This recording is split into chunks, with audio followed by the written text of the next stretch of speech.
పరమశివుడి దగ్గరికి వచ్చేటప్పటికీ ఆయనే 8 మూర్తులుగా ఉంటాడు. అవే పృథివీ, ఆపస్, తేజో, వాయు, ఆకాశములు, సూర్య, చంద్రుడు, జీవుడు.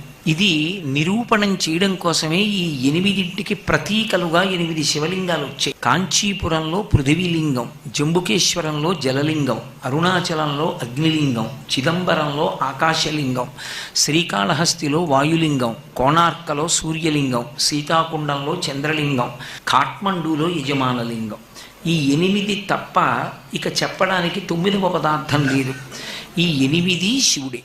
8 శివుడైనప్పుడు శివుణ్ణి చూడాలి అని అనుకున్నవాడికి, శివోపాసన చెయ్యాలి అనుకున్నవాడికి ఈ పృథివీ అంతా పరమేశ్వరుడే. అందుకే ఒకానొకప్పుడు ఈ దేశంలో ఒక ఆచారం ఉండేది.